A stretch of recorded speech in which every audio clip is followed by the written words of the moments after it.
Butelevu oli ku Soul TV program Omunnyo ku makyankwaniriza era nkubuuza ko nti wasizote nyabo wasizote sebo azukuse nafe kulisayo program omususuzi tuli mu Omunnyo ku makya ngekutusibwako aba John Haas International College of Health Sciences wandyagadde omwana omuyizi abangulwe emisomo gy'ebyobusawo n'ebyobujjanjabi twala omuyizi oyo mu John Haas International College of Health Sciences bali mu bitundu eby'Kigobe. Kigobe yali mu Njeru municipality era ye Buyikwe district batendeka abayizi ku mutendera gwa diploma ne certificate era okuwandiisa abayizi mu kiseera kino kugenda mu maaso okwa January ne July bamala dokakasibwa ebitongole ebya government era n'ebisale bisoboka bakubire simu batuukirire ku nsonga yennyini. Tukwaniriza mu program yonna gy'osinzira okulaba abali ku social media Facebook, WhatsApp, social media Facebook, YouTube ne Salt Media app tubaniriza tukubaganya ebirowoozo okubira mu kiseera kino kyennyini. Eggwanga likyakungubagira Honorable Cecilia Timogwal yava mu bulamu bw'ensi yali mubaka omukyala wa Dokolo district ajja kubanga aziikibwa olunaku olw'omukaaga mu district y'Ekole gy'aveeyo. Twongera okusaasira famire, twongera okusaasira parliament n'eggwanga lyonna okutwaliza wamu n'ekitundu ekya Lango sub-region okutwaliza wamu. Honorable Cecilia Ogwala yayogeddwako ng'omukulembeze abadde tolerant, omukulembeze abadde alwanirira ensonga z'abantu ababulijjo okusingira ddala omwana ow'obuwala n'abakyala, eddembe ly'abakyala. Honorable Cecilia Ogwala ayogeddwako ng'abadde talina byabufuzi eby'obukyayi. Bwe tunabanga mu maaso awo tujja kulaga ebifaananyi nga atudde ne His Excellency the President Yoweri Kaguta Museveni ate nga tukimanyi nti Honorable Cecilia Ogwala abadde wa kibiina kya yasookera mu UPC abadde wa kibiina kya FDC ye opposition naye olwaleero bwe balaba opposition nga ali ne His Excellency the President abamu balowooza nti either aguliddwa oba yakyuse kati yasaze eddiiro okubanga yegatta ku NRM naye ate oba oli ebyobufuzi bandibaddemu tolerance n'okugumiikiriziganya n'okukolagana ekisingira ddala obukulu kyandibadde kyakuweereza abantu abalonda abakulembeze abo mu bifo. Twegattiddwako Honorable Yusufu Nsibambi ye mubaka kiikirira Awokota House ate mu palamenti era alina obuvunaanyizibwa nti ye nampala w'ababaka ku ludda olw'ekibiina kya FDC. Nsanyuse nnyo Honorable, tuli ku Soul TV Omunnyo ku makya buuza abatulaba n'abantu b'e Mawokota. Sebo neyanziza katukyaza abatulaba ku TV yaffe n'enganzi ekisa kya Mukama tumwebaza okuba nti atuwadde nga ffe tusobola okussa ne muganda wange ojja okwanjula ndaba omugole emirimu agikoze bulungi ayongera ku myansa nakyo kisa kya Mukama.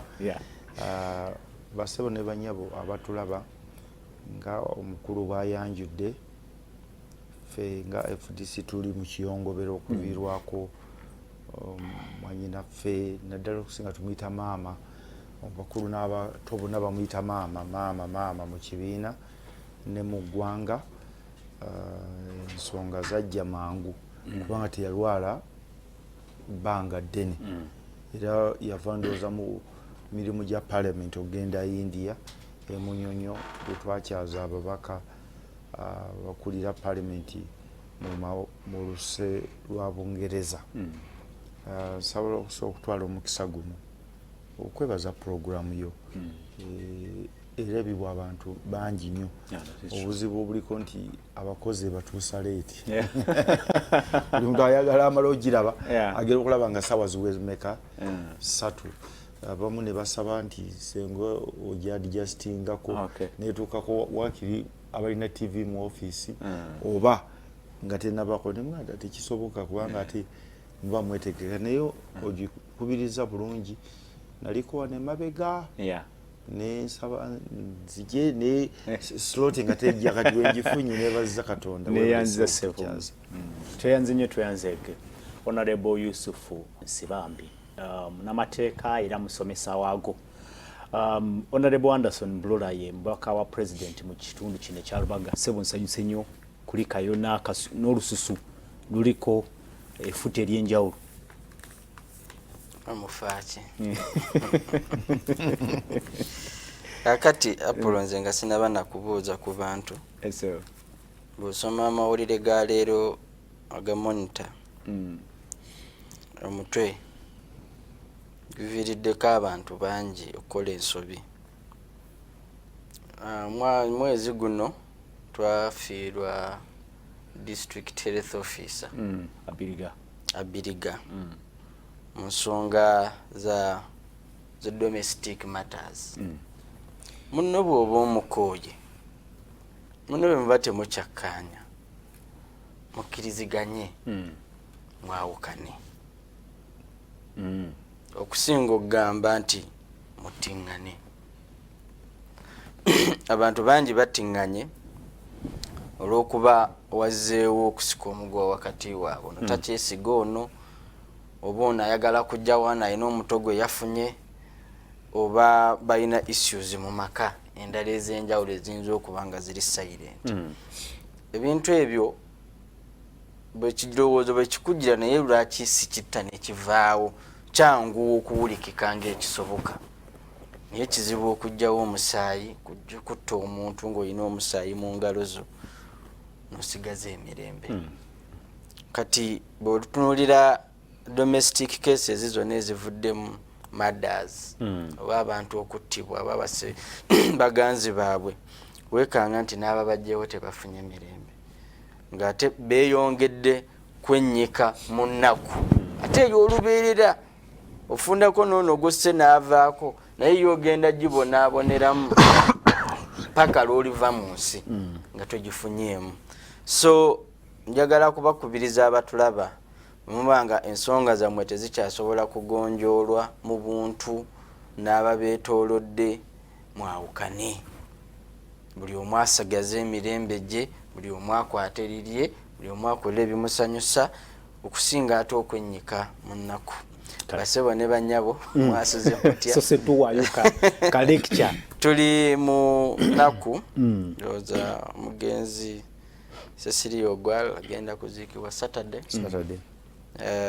Naye Cecilia y'omu mu batono naddala mu bannabyabufuzi be tulina. Cecilia ye muntu gwe mwawukanira wano ku pano mu ndowooza ezibatuttewo so si mu ndowooza ezitaabatutte. Waliwo endowooza ebizibu bya NRM ne FDC nga byo byabwe tebyawukana tezibiyingira mu bizibu bya Nsibambi ne Bulola. Kaakati bannabyabufuzi abasinga bakwata ebizibu bya FDC ne babiyingiza mu bya Bulola ne babiyingiza mu kikula kya Bulola ne babiyingiza mu kika kya Bulola ne babiyingiza mu famire ya Bulola byonna ne babifusing ono. Bw'alaba mukyala wa Bulola alabira ddala NRM alabira ddala ebizibu bya FDC balaba omwana we oyo oba bwagundi abo you get it temusobola namwesanga mu restaurant ng'afuluma bw'omusanga mugamba tukyuse tugende ewalala.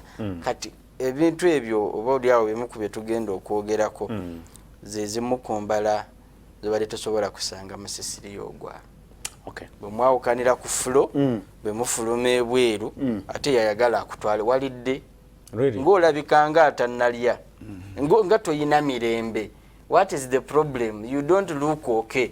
Naye muva kwekuba ku fulo ye Honorable Cecilia nti keya ye oba obusobozi bwe mu mutwe gwe gwawula guyina levels ez'enjawulo ezicomprehending ensonga mu ngeri ezitali zezimu. So akoze kyakoze asavinze ebbanga yasavinze lyetutejjusa suubira nti waliwo eyejjusa mu bintu byonna weetaaga omuntu akutunuulira mu maaso n'akugamba kyalina okugamba si mu bubi n'atambula n'agenda.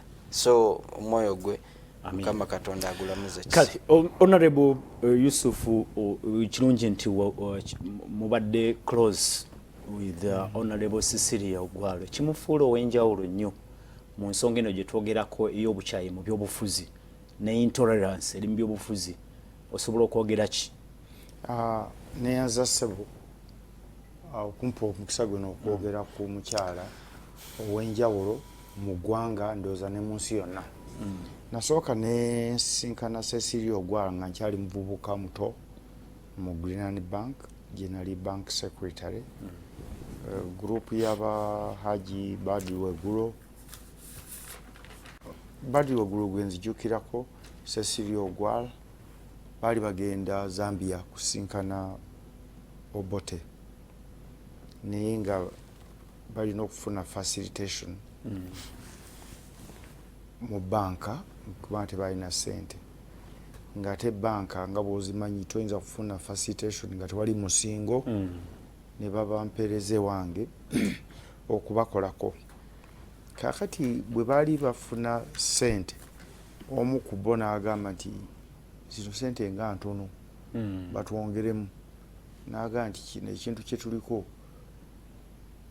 kya ggwanga, like patriotism. Ne bwe tunaalya kasooli kasa tufuna tiketi etutuusa ne tugamba tusobola okudda. Ne bwe tunaasula ku luguudo ne tugende tulwanirira eggwanga. Ekintu ekyo nakiwulira ku muntu wakubiri yali kalinaali Wamala. Bajja ne baggulawo akawunti. Kati banka neteekawo akawunti symbolism nti kalinaali aguddewo akawunti.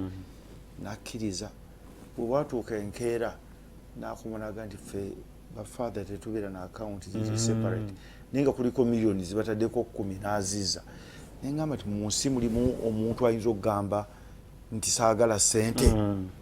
Ne Paul Kawanga simwogerera era mu kugulawo symbolic account. Kakati ne munoti nga nengamba omukyalo bali bonna abaami bagize bwe bati. Kati bwe tujja ng'ebintu bitambula awo bafunye ebizibu ate gwe basooka okugoba. Bagaa nti ate kakati ate President Obote afunye ebizibu ne Cecilia kivudde kuki. Sijagala kuwa history. Kati wajja mu FDC nindebira tufunye gold. Ate era nga ge mazima. Kakati yali akajja Dr. Besigye n'abalala ffe abamu gwe twateekayo erinnya kuba nali kwolwo nga nina obuvunaanyizibwa obw'enjawulo nga deputy president nga leader wa opposition mu parliament. Nga nze ndowooza kiri kye nali mulabyeko ekyemabega kyali kyankwata ku mutima. Ekyokubiri Rebecca Kadaga mukyala nga twagala leader wa opposition abeere mukyala munne. Ebintu byemugezaako okuwakanya ebikyamu abantu baleme kulowooza nti muwakanya oli kubanga mukazi. Abantu balina endowooza mukyala bw'abeerawo omusajja bw'ayogera oba omuwakanya nga mukazi. Bwe kituuka mu lukiiko olufuga olwa NEC ne baga nti ono yakajja tanakutegeera na pate bweri erinnya lye ne balikola ki ne balijjamu. Naye kyenjagala njogere abantu ffenna abali mu byobufuzi ndowooza okuggyako ono presidential appointee yayinza obutakayina kubanga oli president aba yamulonze. Bwe bakuwa ekifo kifuuka kizibu. Nze wano bannonda okuba whip nga pate ey'oguuma. Nengamba nti tulina okukwata ekibiina n'okutereeza abantu. Obuzibu bwe nafuna omusajja wa mululu, omusajja yandibatagira bw'ati, omusajja agobye muganda munne, omusajja agobye musiraamu munne nga siinako na role egoba muntu byagambye saagala kukwata kiki kifo. Naye tebeeza bakuwadde okuba leader wa opposition. Sebo okimanyi ku lwapo oba munene nnyo oba ku cabinet ya prime minister ne mu hierarchy. Naye omukyala temwawulirawo na nsaatiro. Tewaliwo kagugumbo nti kubanga baali yali yalondeddwa and by then yali appointed person as leader of opposition. Honorable Cecilia ne baleeta wekitiibwa Nandera Mafabi omwana omuto gwe twategedde nti ate yakulira mu mikono gye gya UPC nga nawaka wabeera actually yali baby ne with humility nga abazungu bagamba ekino nakitwala abasinga ndoza temwakimanya nakimu temwakimanya kubanga wakati wa Professor Ogenga Latigo n'enjuba Fefena twagenda Bugolobi nga twagala buli muntu na Dr. Kigundu lwaki njuba siguba wadde naye ku kino naga nti leadership obukulembeze tebabulwanirira ne muwamu ekitiibwa kakati bwe tuzze mu kyabakyala saagala kyogerera kubanga ekyo bakyogedde nnyo nenjagala njogere ku kintu kimu era abatulabe baleme kulowooza nti nkyogera mu kusosola Honorable Cecilia Ogwal yakwata Lango bwati si gitunde wa Museveni naye nakwata Lango naginyweza bwati netambuza emirimu kikyamu nnyo okuba nti NRM yabba obululu mu Lango netwala Lango mu kifuba ne wasigalayo kumpi abantu babiri bokka naye ate Honorable Cecilia Ogwal nagisigaza ng'agiina mu mikono bwati era president byagendayo okwogera bwe bajje ne waffe abakulembeze bonna gye bali asirika n'ayogera bino n'ayogera biri ebikyamu n'ebituufu n'atambula abantu ne bali emmere mukulu bulola wano ne Uhuru ne bategeka omuceere abantu ne bagusiba ne banywa ebyokunywa ekyo ne kiggwa naye yabaga nti agenda items ze twagala leaders ezino balancing twagala ki era bwolaba n'otunulira ye mukulembeze alwanirira abantu be kakati whether government yabbi obulu ne butwala bali be yabbi obulu ate bonna bali under Cecilia yabagamba tukole basigala bayitaaga services kyekizibu kye tubadde tusaba bwera kidoza kakisa kemba kidakika njogere kyekizibu ekiri wano mu Buganda nti ebbanga lyonna bwe tubadde mu Buganda katuli mu budget process giwagirabye 75 ku 8 kiva wano ke Kampala nzo gijjamu n'ogamba Kampala teri Buganda kubanga yaffe ffenna nga abantu ng'eggwanga naye era ne boga nti 3 ku 10 biva wano mu budget tetulina bwe tuli Buganda teri mu budget ati budget process teri era boga nti kakati Buganda eri mu budget ng'oyogera nguudo z'e Kampala Uganda naye genda olabeera ngo kati ku luno wembadde whip twaddayo ne Cecilia Ogwal mu parliament era bannaffe abasinga ne batuvumirira naŋŋamba nti nsibambi abantu ababuze kikyamu nnyo okubuza abantu human rights ne waba muntu omu naye abantu 18 betulwanirira waliwo miliyoni 43 zijja mu budgeti okizayo wali kyoyogedde nti mu bitundu bino ebya Buganda biyinza obutafuna mu budget process egenda maaso olwokuba nti abakulembeze b'omu bitundu buno bali batya bakola ki nsonga nkulu naye abantu twabateekamu ekirowoozo nti ensonga z'obubadi zezikola ensonga enkulu temuzisaako mulaka za bubadi zezikola era omukulembeze atavuma maama wa muntu omukulembeze atajerega omukulembeze atalina biwaani tasobola kufuga mu Buganda era fefe natulina okukyusa ne baga nti ekyo kibulamu oba n'ozina mazina oba n'osula ku mufu kakati gwe azimbye eddwaliro abantu baleme kufa tebakufaako wabula asuze ku mufu obudde ne bukya aliridde ku lulagala abantu gwe balowooza nti ki ye mukulembeze Cecilia Ogwal teyali bw'atyo ewaabwe yatuulanga era ku olwo kyembadde njogera nanga nti omanyi bwe tugamba tufulume nze nwanira kintu kya Kibwa era kati twadde mu budget process Akibwa eze lulinga nga balala bafuluma beekandaga tomanyi ko yali aleeta gwe ne Cecilia Ogwal mwasigalamu mu parliament eze kyansigazaamu eno budget process n'okubanza whip naye Cecilia Ogwal specifically kyamusigazaamu ng'omuntu kyali kya Kibwa ogambye nti Akibwa kati ekomyewo mu budget ekiteeso kya Kibwa era twabadde mu budget nga mwali ebisaawe 2 bagenda bikola n'Akibwa mweri era Akibwa ne butwogera wano kakati ekyo kyakoze ewaabwe bagenda kukola emirimu ekifo kigenda kututumuka kakati n'olabye dda nti ye yamanya diro olwana diro talwana good Soul TV program Omunnyo ku makya agange nze principal tuli ne aba John Hus International College of Health Sciences betambudde nabo mubanonyeko balabike nga babangula abayizi bafe mu ku mutendero gwa diploma ne certificate mu byobusawo ne byobujjanjabi bakubire simu wetegereza bulungi ku TV yafaawo ojja kulaba ekipande wandike namba z'essimu bakubireko kati obabuuze kubisinga kwebyo twala omuyizi asobole okubanga abangulwa mu nteekateeka eyo. Senga Honorable Yusuf Nsibambi sigwa kyogedde nti abakulembeze mu bitundu bino bya Buganda babuusa amaaso ensonga enkulu bali nnyo ku bubaddi. Bulola singa yakyogedde obuulyawo ekyandibadde kiwulikika mu ngeri. Anderson kyogereko Honorable Cecilia Ogwalo mumwogeddeko ng'omukulembeze abadde ku nsonga z'abantu. Mukulembeze ekifaananyi ekyo producer wange banakifunye ku mukutwawo ekya President Museveni nga haginga Cecilia Ogwalo batono nnyo abopposition abasobola okutuuka ku level eyo ne Honorable Nsibambi atugambye nti ye ebyo naye yali tabitunulira yatunulira okuweereza abantu be. I don't know what you can add. Is it in politics of ideology, no politics of enmity?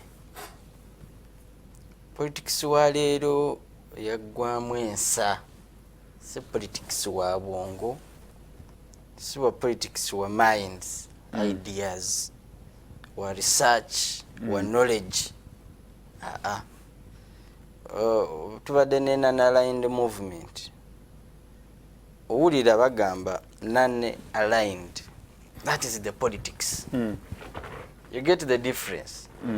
We don't belong to the East, we don't belong to the West, we don't belong to capitalists, we don't belong to socialists. You see, this is the gist. Nti tuina wetuba tuogera ku politics, tuogera ku policy, tuogera ku ndowooza, tuogera ku ideology, tuogera ku bintu ebishaping a society. Now, Cecilia eyo cream honorable naye asanze gwawo. Waliwo eyo cream iwaba nabyabufuzi abashapingibwa ne politics owa 40s, 50s, 60s, 70s. Oli politics eyaliwo wesimba. Politics aliwo olwaleero yaliwa yavaawa. Ati kyekiri kye nasoose okugamba. Nti Sibambi bw'aba wa FDC nga ndi we NRM ekyo kyokka kimala. Tetusobola kuba ba mukwano.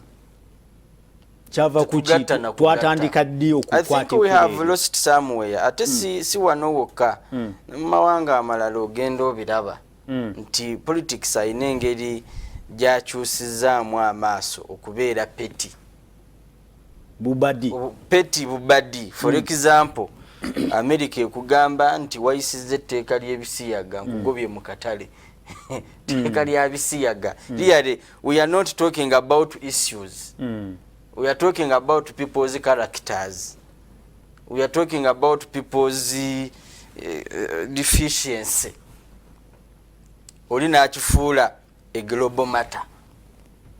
This is the small minor issue. Bantu boteeka ku City Square n'ogamba nzinzeeko wano waliwo abantu emitwalo 10 openly abali b'ebisiyaga bameka abali wano ojja kwesanga mulimu nga 5-6 ku bantu emitwalo 10. So oli n'agamba ku lw'emitwalo 10 Musaddaasi emitwalo 9 mu 9 mu 9 mu 9 mu 5 mwe Basaddaasi ku lw'abano abataano. You see how we have deteriorated. Politics has become so cheap and petty. In the essence, nti olwaleero lwaki bw'oba wa kibiina kikomyewo wane waffe anti kyenkomawo olwaleero bw'oba wa kibiina kirala oli road mayor omusajja oyo sitera kwagala muge naye ekirungi yetutte ku level nti ebyokumugerezaako bingi. Obo muyinako empinga. Siina mpinga. Naye oli road mayor w'ekibuga. Ogamba olw'okuba oyo we NRM president sisobola na kumusisinkana. n'obulamu bwange siri musisinkana. Yakyogera meya w'ekibuga Kampala. Ye level kwe tukola ki kwe tuli. Nosanga Nsibambi muyitako wali eri afunye emotoka ye efunye ekizibu. Bwe ntululayo ne Nsibambi kababa nebone nenkola ki neneyongerayo. Sigamba nti Nsibambi tuyina akakuku konna. Sigamba nti tuyina engeri yonna gye tuyisaamu etali ya buntu.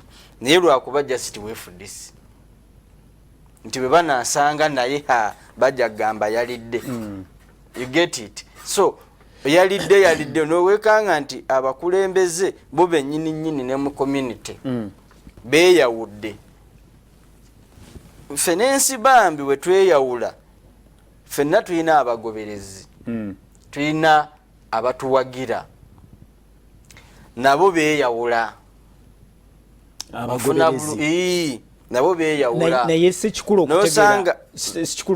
okutegeera wawe kiva waggulu mu bakulembeze kitandikira wansi. Kati era abakulembeze n'abantu be bamu kuba n'abakulembeze bava mu bantu. Mukulembeze ava gundi. Naye waliwo alina influence ku munne. Yeah, I mean bino bisinziira nzikiriza ki gy'oyina. Nzikiriza ye mu byobufuzi nga zikwenkana ki. It's also another problem. Waliwo abalowooza nti okukomyawo enkola y'ebyobufuzi ebibiina by'obufuzi ebingi nti oba oliawo yaleetamu embeera ey'obukyayi ebyobufuzi. Abantu ne batandika okwetunuulira mu kalazi zaabwe n'atunula kala endala nga batateekwa kukola ki isu eri emu.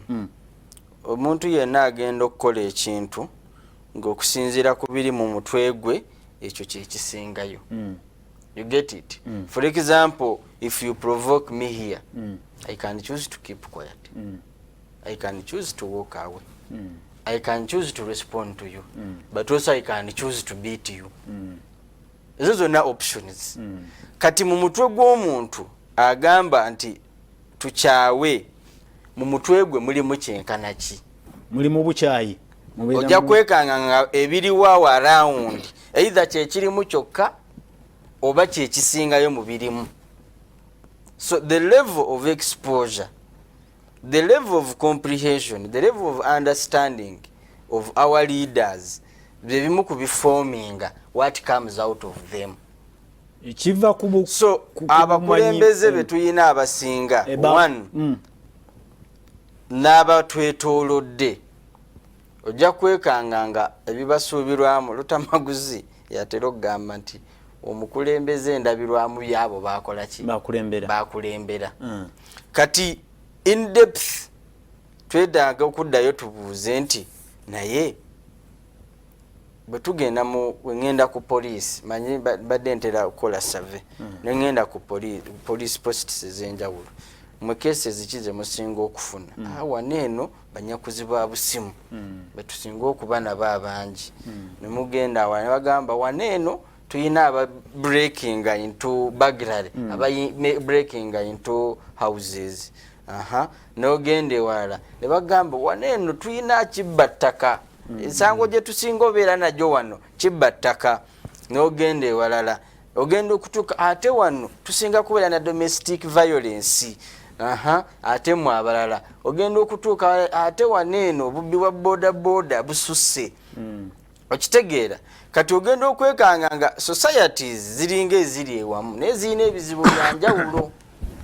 Kaakati ekyokugamba mbuno ebyobufuzi bituuse ku level ki tujja kwekanga nga okukyebuuza tugenda kuddayo twebuuze society yo kiki ekigishapinga.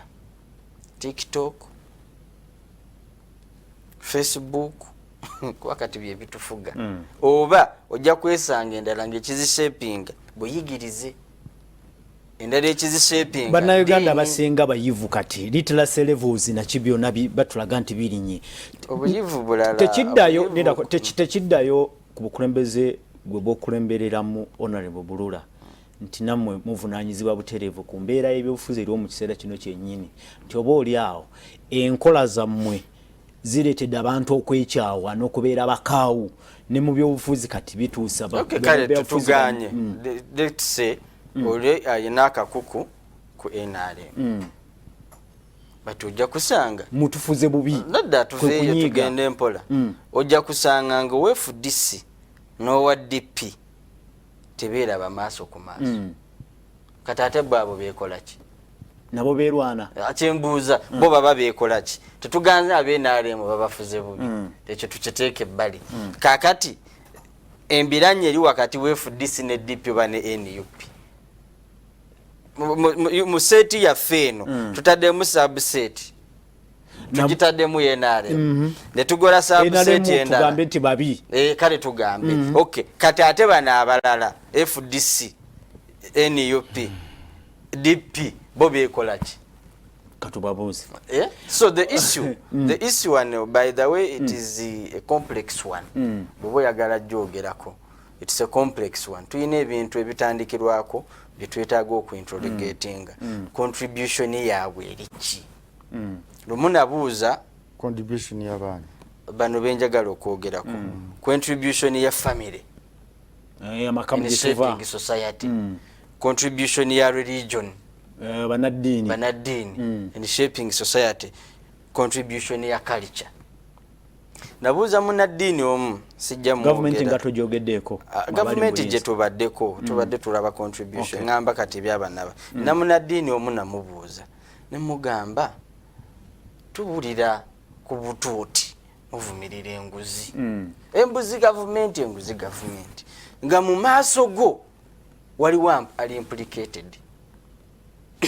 oyogera n'ataliiwo naye waliwo akola ki aliwo ali implicated atudde ne mu maaso n'okusembera yakoze eki yasembedde naye omumanyi oba mumanyi ayinza okuba tali mu kanisa ayinza okuba tali mu kanisa eyo anti kati ayinza okuba tali mu kanisa abalungi abaniriza ayinza okuba tali mu kanisa eyo naye omanyi mu katoliki munnaffe bamwogeddeko mu mabaati oba mu protestanti munnaffe oba musiraamu munnaffe bamwogeddeko nti kino na kino na kino tetuwulirangayo lunaku na lumu nti mmwe ng'abannaddiini mwasamonize oyagala bakaire bagoba abantu mu masisi sikugoba wasamonize omuntu oba n'omugamba etizi bya ddiini n'ogamba naye okusinziira ku bye twawulidde erinnya lyo liri mu mirimu bwegiti tojja kusembera janguwene because ebyo byebimu ennaku ezo nga maliriza mbadde nina criticism y'amaanyi ku X ku platform X oba Twitter nga bagamba oli mu gavumenti gwe lwaki oyogera kubali enguzi biki agamba nedda okubeera mu gavumenti tekinfuula nti nno ono byakola nange mbikola oba mbikiririzaamu oba njagala abikole kuba nange bikola ki binkosa so compliance eyo mu maddiini mu byobuwangwa ku family level bibisookerwako okushapinga society tuvula bojja kusanga honorable Nsibambi nga yeeyisa bulala okuva ku honorable Gundi bonoddayo okunoonya naye honorable Gundi yesitole ki ojja kusanga ng'eddiini eri mu linnya ojja kusanga family eri mu kika naye ng'ebirala byonna awo bw'obinoonya tebiriiwo kyovula bajja kusobola okudda ku kadaala agambe gwe Gundi akubewo eggambo nono amuliraanya agambe ekyo ani akyogedde lwaki bonna gye bava waaki wanjawulo so ekizibu kiri a bit complex. The issue is complex. Obuchayi mu byobufuzi abantu obutagumikiriziganya nebirala emize kati egize abantu okwerowooza koboka bwe tubanga twogera ku Honorable Cecilia Ogwalo ndowooza tutekwa kwe kuba mitima nalabye Honorable Abudu Katuntu ku floor ya Parliament nga bakungubagira Honorable Cecilia Ogwalo ngagamba nti naye ekyandisinze obulungi bwe tubanga tumwogerako birungi naffe tubikole naffe lwaki tubikola Honorable Nsibambi obuzibu butandikirawo kuba nti obyobufuzi bifuuse eby'obukyayi sebo muto wange muwuliriza bulungi era nebaza Katonda nti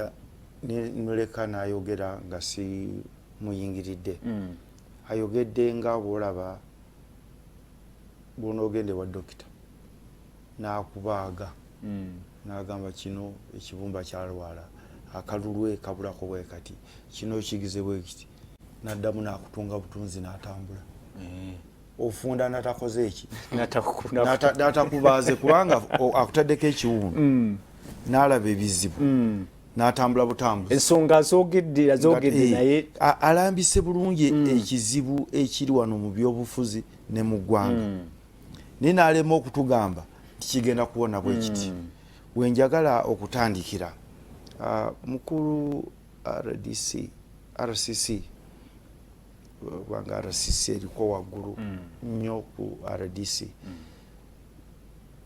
ne bwana Apollo tulina ekizibu kinene mu ggwanga wano nti abantu balemye okutubuulira nti ekizibu kakati ekiri wano mu ggwanga ye leadership okuviira dda waggulu okutuuka wansi bino byonna byetugamba famire ani ebyokusoma nga bwogambye abantu bagezezzaako mu mbeera eno nga bwogiraba bw'olaba levels z'obukkiriza ne madiini ewaffe we twabeera wali nga mbasiraamu famire okugyamu omuntu asobola okusoma Quran ali omu oba babiri naye kati abantu basomye virtually 80% famire okubanga ne mu churches abantu bagezezzaako bangi kati bangi ne bwe bakimala nga bakimaze wana okubeerawo taata akikutte taata ye gavumenti erina okubanga eri mu buyinza kubanga yerina sente national resources yerina amagye yerina poliisi yekulya structures okuteeka mu nkola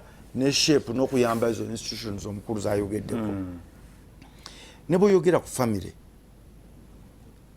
edda bwetwabeeranga ku byalo nga bagamba nti omusajja takola kino takola kino kakati gavumenti netandika okuleeta ebintu ebyo byowulya olowooza mbu erese saako yerese niigiina erese biki virtually family buli muntu etandika okulowooza nti nakyetwala kakati bw'ojja gavumenti eri mu buyinza nga togyogeddeeko nti yerese ebizibu bino oba olina kikyamu ate nze mbadde nkyogera lunye nti gavumenti y'NRM ne president yennyini yakiŋŋamba nti ye tafana ku cabinet as long as alina amajege ne think tank n'aŋŋamba think tank katebeebaka kati bano bamukulubulula President Museveni bwe yakugamba ne bwe zasaawa mwenda naga ono amukubira essaawa essimu omwendo ogw'ekiro n'atakwata ya minisita kubanga kati bano otomuyita mutene bino byayogera biri scientific nze mbadde musomesa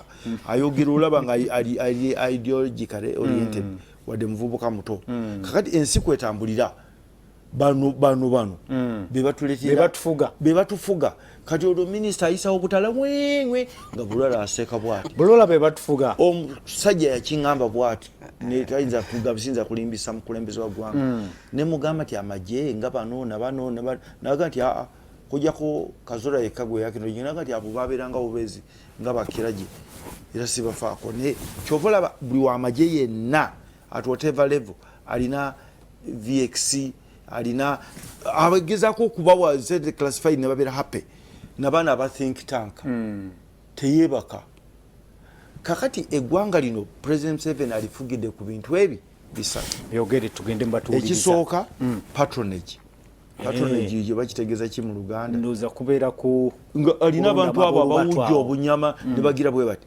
ekyokubiri intimidation kyova olaba n'okuleeta ebimotoka bulogera bwati katubadde n'olukiiko nga buli woyitano abasirikale batambula bakumba baddeeno kakati buli mutye nagamba nabeera ku bunkenke ti ebintu byonna saaba yonna biddamu tetujja kulebaka kutulo abakadde ne babeerawo mu kutiisa omutwe naga mulaba era bwogira bwati batiya gasi ne bamukuba n'eri mu garagi ne bamukuba mu mayumba abataliimu ne bamukuba amalwaliro ne baga omusajja wakubidde abaana aba nasale tiya gasi bwanaatuuka kuffe kakati ekyokulala bribery ne corruption nti at whatever level bwe mwagala muleete ba leaders abakulembeze abategerekeka abamu baba tebatidde abalala babeera mu kubagulirira naki kakati mu mbeera eyo bino byonna omukulu ono byayogedde bino tebisobola kuba implemented. So ogamba nti government eri mu buyinza etambulira ku ebyo kigikakatako obutereevu okutereeza embeera ejje mu kugulirira ejje mu kutiisatiisa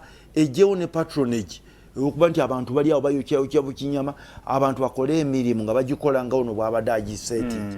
Tewali kyojja kukola ng'ona gavumenti yeekwata bukwasi ssente n'egulirira classified account ayino ena kuba classified nga nkusifu naye teyinza kubanga esinga te budget eya bulijjo kati ezo ssente ziba ziragawa kubanga eza defense ezigula ebyokulwanyisa ezigula ezo ziyinza okuba nga weeziri naye tuyinza kuba na ssente nkusifu ng'ate olina ezize eza State House olina ezaki kati mu mbeera eyo mukulu bulola nze mbadde nsabanga gwe bw'oli ku think tank mutadde ku ayino kubanga nze ndi mukulembeze oli kusema ku government think tank nze ndi mukulembeze mbamanyi abali mu bintu ebyo mbamanyi and you are part of it and it's not wrong kubanga you are paid by what public by taxpayer mbadde nsaba omutukayo mugambe omukulembeze kubanga ffe tetulina nnyo access era lukwago omunenyeza bwere kati agendeyo okwekubya bifaananyi ulira yamugaa nti wabijegere namutekawo bijegere sisobola muwulira kati gwobanga oli omuntu omuyise wabijegere nga road mayor alondeddwa abantu kati oyagala kujjawo okukola ki so embeera level bano mwe balina tuyamba bagamba omukulu nti emyaka ginaana resentiment obukyayi obuzeewo gwobuleese tewali muntu akeera ku makya wano mukama wange gwali otambuleko okuguuda olina ajja kuba oluyi negenda wakaawe akusange ng'otudde ku kitanda agega gwomusajja onoonya ki ku kitanda kyange nze nakyegulira obukyayi bano be babuleese era be bavunaanyizibwa okumalawo era Cecily ogwa president mu kifuba togamba nti ye president yali akyagala nnyo naye president ayagala nnyo okulabika nti alina abalungi yeetereze era honorable Mpuuga ekifaananyi President Museveni okiraba onaaseka oweri naye aseka musanyufu kubanga ayagala kulaga abantu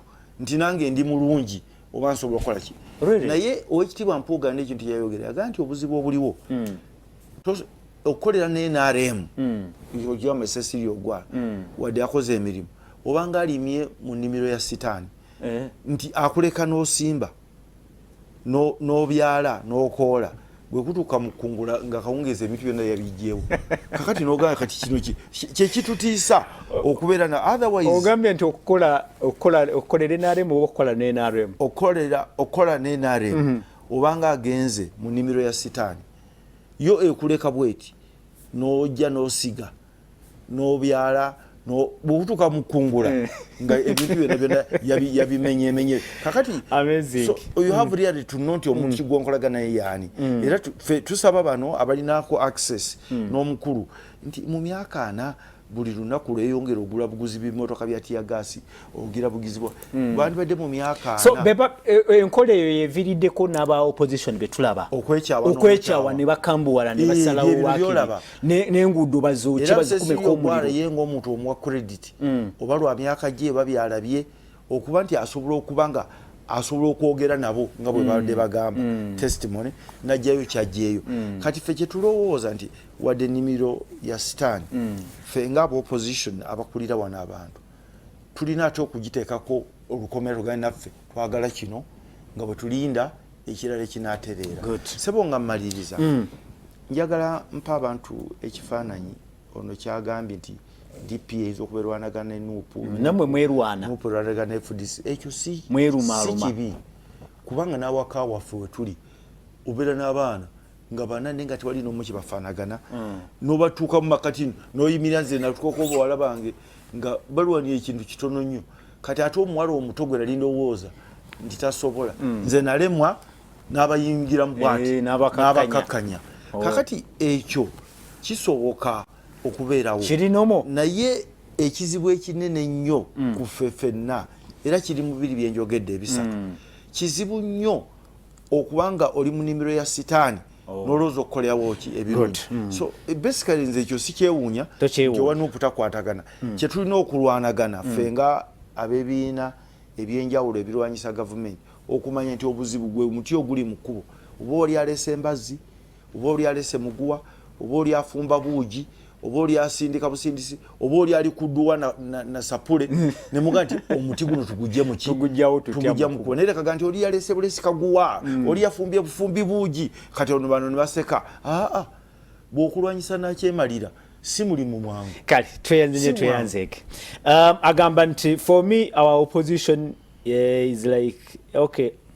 in our opposition I like that man Honorable Yusuf because he's a genius, and for the today's topic I think what caused the problem of hatred in our politics are politicians because they intend to score for the next general elections come 2026-31.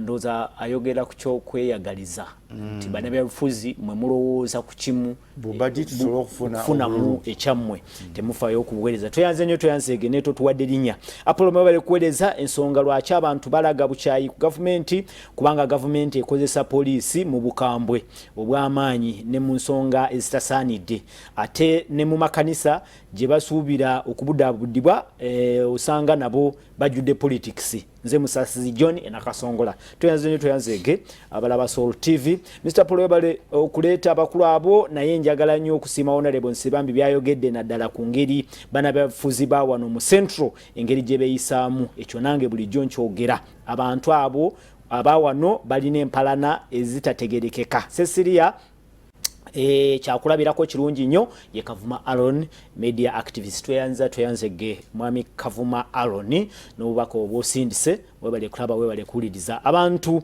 bwe balaba Rwanda engeri gyerimu ne Uganda ekula mu buli kimu nga Kampala mu bukyafu n'enguudo okufa tosobola kwagala ba leaders kati kale tuyanzege producer ngamba nti akadekeeko nsabayo eddakiika ntono mpise ubaka buno then tugende tusiibule agamba nti his Sembus Ivan from Kalerwe yasindisa obaka obwebali kusindika n'okubanga olaba nja kubanga obaka obumu obwebaza ngamba buuka mwasuze mutya basebo nze Kerojo okuva Katweka Batolo Town Council Kasese ekyokufa kwa Cecilia Gwal kirese dibudene mu kibiina kya FDC kubanga nze sirabanga munabyabufuzi ng'oyo omukazi kale Katonda amusaasire ebyo byonna ebyamusobako tweyanzeege wabale kuweereza Apollo kizibu kikino agamba nti ebireso obukyayi mu politics kisooka tribalism muwulize nga tuwunzika tribalism ebyenfuna enguzi ebyo tufuukidde ekizibu nze John omutunzi w'amata eruzira eddakiika nsigaza nnya zokka Honorable Buloli eddakiika 2 ne Honorable Yusuf Nsibambi eddakiika 2 owa tribalism sikkaanya naye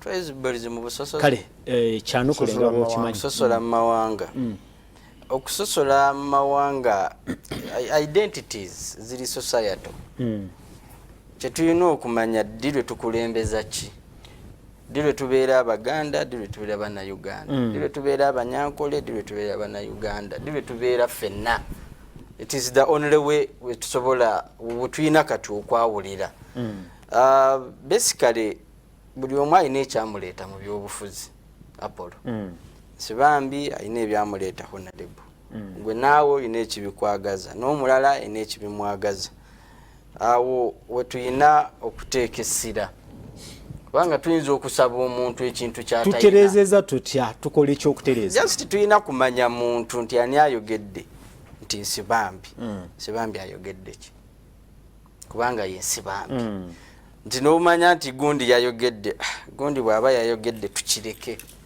tukite kubanga nga bwe nkugambye buli yajja mu byobufuzi ayina engeri gye yajja ayina ekyamuleeta omugenzi Katolo Bwama yali honest ngasaba akalulu mundeke ngende nkole ki ndieko ekyamuleeta si byabufuzi ekyamuleeta yazze kukola ki neeyo wali abantu kutegeera bannabyabufuzi n'ebigendererwa byabwe ekyamuleeta kiki is it national building is it personal building is it what is it revenge buli omu okusinziira ku ekyo bwe tunaabitegeera then we shall know how to address the problem but nga tukyali mu ku generalizinga buli omu bulolwa n'ombande waninga ne Honorable Nsibambi ne Apollo bonna ne bagamba mwenna kye tubasuubiramu kiri kimu. It is going to be a little hard for us. Mbaagaliza weekend empanvu ennungi kuba etandika nkya. Nkya meenunula ga gavumenti ya NRM n'ekibiina kya NRM ne President Yoweri Kaguta Museveni okutwaliza awamu. Tubagaliza amenunula amalungi simanyi lwaki si ye topic gye waleese. Nedda tujja bbogerako enkya. Honorable Nsibambi dakiika ziri bbiri. Nange neeyaza muto wange Bulolo okubeera wano neera nzirayo ku kye mbadde musaba. Of course alina ekizibu mulezi muto kali yali agitandikidde mu byabufuzi ate ffe tuyinyukiddemu kubanga kati ffe abanyukira mu byobufuzi n'abaana baffe bonna basoma ba graduates kati ababulula akyalinayo abanappi kati mu mbeera eyo mu dakiika second njagala nziremu kyenjogedde obutamala budde mwe mulina okununula ensi eno n'abaana bammwe n'abazzukulu kubanga kati ffe tuleme kubanyukira mu bajjajja ate tununule ensi yammwe. Kale Ssaabasajja Kabaka wange tweyanze nnyo tweyanzeege Sabiti erike Mutungo n'abalala bonna abali ku Sol TV tubeyanzeege ababadde mu production Semambo n'abalala abadde kamera katuddemu tusinkanulako olw'enkya tubagaliza omukisa gwa Mukama mwekuume musibe bulungi mukole mweraba.